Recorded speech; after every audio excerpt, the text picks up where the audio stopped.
This is the Yuba Spicy Curry, a long-tailed e-cargo bike that's by far the closest thing I've ever ridden to a bike that can replace your car. And that's a bold claim and not one that I make lightly. And that's why I've taken the last couple weeks to put this bike through several different scenarios that would usually have me grabbing my car and not my bike. And as much as I'd like to do this whole review from the seat of the bike, winter has finally decided to show up here in Central Oregon. So I'm gonna go ahead and ride on back to the studio, where we'll start by talking about this bike's specs. If you're anything like I was a few months ago, you probably haven't heard of the brand Yuba. Yuba is a California-based company that focuses primarily on cargo bikes, and the Spicy Curry AT, or all-terrain, is their flagship long-tail e-bike. The frame features oversized aluminum tubing, through axles, and a 31-inch or 78-centimeter rear end, giving it a payload capacity of 440 pounds or 200 kilograms. Speaking of weight, my Spicy Curry tipped the scale at 66.8 pounds or 30.3 kilograms with pedals. That's nearly 7 pounds or 3.2 kilograms heavier than the claimed 60-pound weight listed on Yuba's website. That said, 67 pounds is still relatively lightweight for a long-tail e-bike, so it's not too big of a concern for me.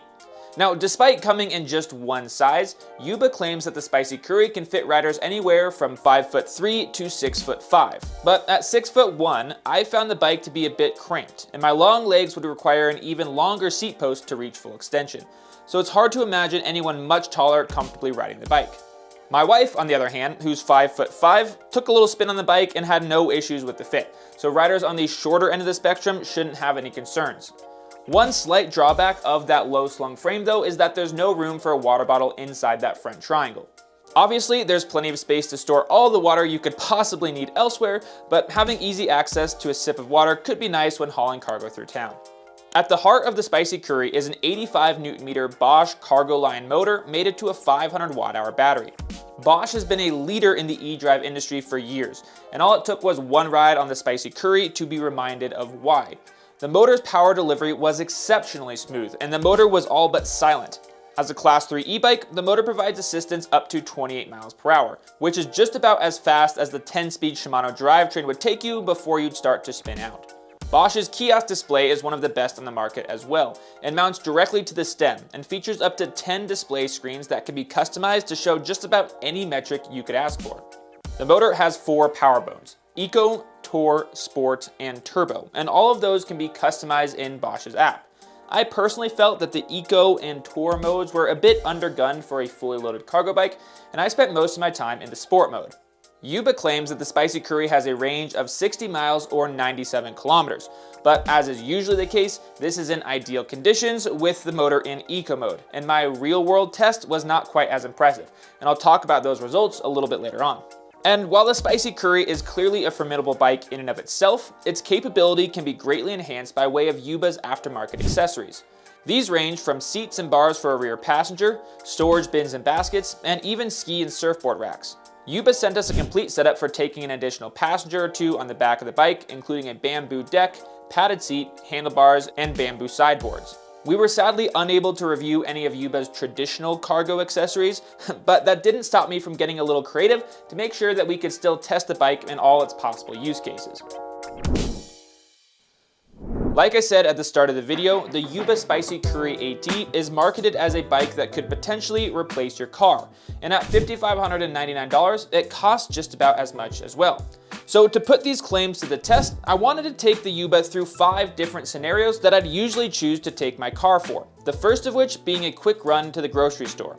As much as I would have loved to try Yuba's bread basket or to-go side bags, I have to admit that I was pretty proud of my resourceful, albeit a bit sketchy, repurposed recycling bin turned cargo box.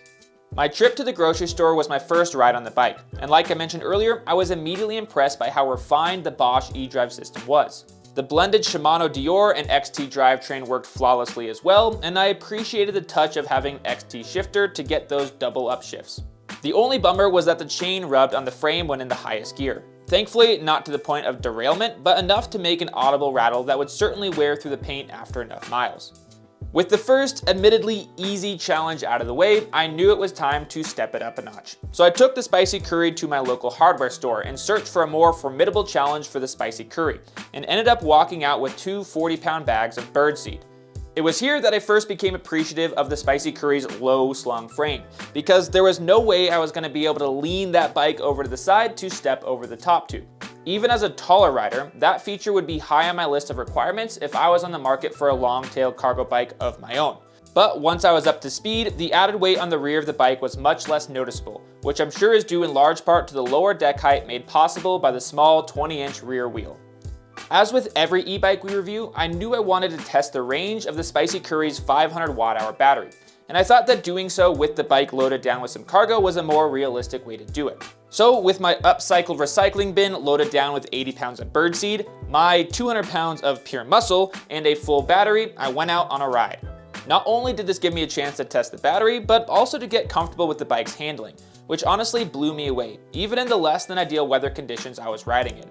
I think a big part of this came down to the moderately aggressive tread pattern on the Schwalbe Smart Sam tires and the increased rollover from the larger 26-inch front wheel. The powerful and predictable braking delivered by the 4-piston Magura MT30 brakes helped with this as well. As for the testing, I kept the bike in sport mode for the entirety of the trip, and when all was said and done, I managed to get 32.4 miles or 52.1 kilometers and climb 878 feet or 268 meters before limping back into my driveway with just 2% remaining in the battery. That makes my range just over half of Yuba's claimed 60 miles, and I'm sure the bike would have been capable of that in eco mode with no cargo, but I don't really think that many people who are going to be buying this bike plan to ride it in that way. That said, it's hard to picture too many settings where you'd want to ride your long-tail cargo bike more than 30 miles in one trip, so I don't think this decreased range should be too big of a deal for most people. The third area I wanted to test the bike in was transporting passengers, and thankfully Yuba was able to send me their full range of accessories designed for just that. I'm glad I had the chance to ride with the smaller load on the back before taking on this challenge, as the added weight of an adult on the back of the bike was definitely noticeable. This was especially the case at lower speeds and in tight corners. Another thing I noticed was how quickly the battery drained with our combined weight of nearly 350 pounds, dropping 20% in our 5-mile ride.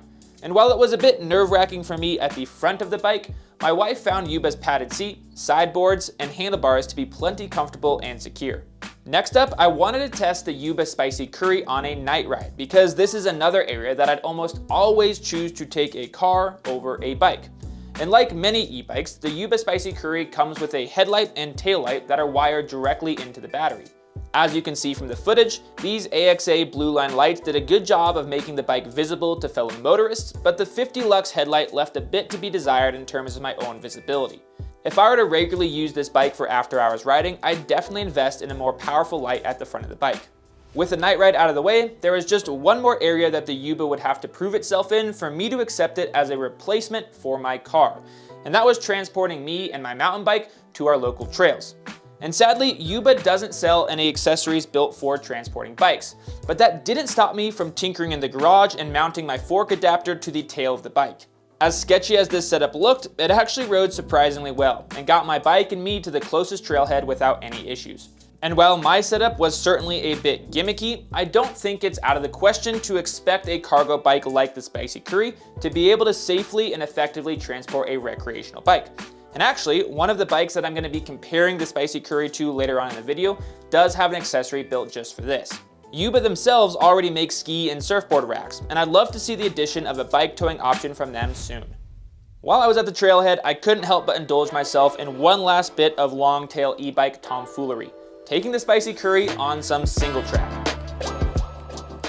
I embarked on the Green XC trail timidly, not sure how the 2100mm wheelbase would fare over roots and in tight corners. But by the end of my short adventure, I was once again taken aback at just how normal this bike feels, even on a mountain bike trail. The tires hooked up just fine, and the 26-inch front wheel, paired to the 80mm RST Pulse Air fork, took the minor bits of technical terrain in stride. Now, I'm sure I wouldn't have felt as comfy with 80 pounds of birdseed or my wife on the back of the bike, but I think it's safe to say that the Yuba Spicy Curry all-terrain really does live up to its name. Long-tail e-cargo bikes are growing more prevalent each year, and that means that the Yuba Spicy Curry AT has a lot of competition. Complicating this even more is the fact that this bike costs $5,599, and that's one of the most expensive options on the market. The first bike that I want to compare the Spicy Curry to is an equally high-end bike, the Tern GSD S10LX, which retails for $5,300 US.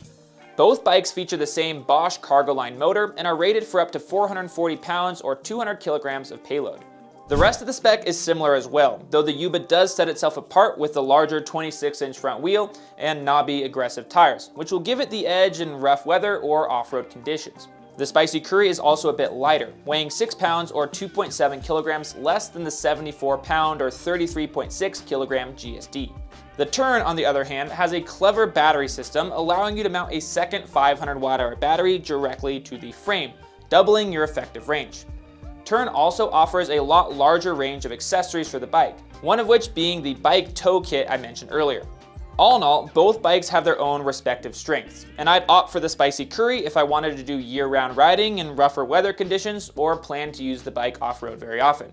The next bike I want to compare the Spicy Curry to is the Specialized Haul LT, which lists for $3,500 and weighs a whopping 88 pounds or 40 kilograms. One of the reasons for this weight is the larger 772 watt-hour battery powering a 700 watt hub drive motor. Interestingly, the Haul LT can also be set up with a throttle, making it a Class 2 e-bike should you choose to go that route instead. Like the Tern I talked about a second ago, the Haul LT comes with two 20-inch wheels, but forgoes suspension altogether, opting instead for a rigid steel fork. The rest of the spec on the Haul is a bit lower than that of the Spicy Curry, and that shouldn't come as a surprise given the fact that it costs $2,000 less. In total, the Haul LT is a value-packed option for those looking for a no-frills e-cargo bike, but it lacks some of the luxury and versatility of the Spicy Curry. So who is the Spicy Curry for? Well, first and foremost, anyone looking for a long-tail e-cargo bike that's equally competent in bad weather and rough terrain as it is on a beautiful sunny day on a cycling path. The other group that I could see this bike working well for is parents, particularly those in two-car families hoping to minimize their carbon footprint, monthly bills, or both. Yuba sells a variety of accessories designed specifically for toting kids, making it nearly as safe and easy as strapping your kids into the backseat of your car, and the added stability and control of the AT model would greatly open up the amount of terrain and conditions that you could ride the bike in. At the end of the day, the Yuba Spicy Curry AT truly is a bike that can replace your car, and that alone is worth celebrating. Now, there's no denying that the bike is relatively expensive, but the high quality components, drama-free handling, and all-terrain capability really does make it stand out from the rest of the pack. If you have any more questions about the Spicy Curry AT or really e-cargo bikes in general, you can leave those down there in the comments and I'll be sure to answer them. While you're there, if you haven't done so already, I'd really appreciate it if you just take a second to like this video, as well as subscribe to the 99 Spokes YouTube channel. And lastly, remember that bikes are for everyone. Have fun out there.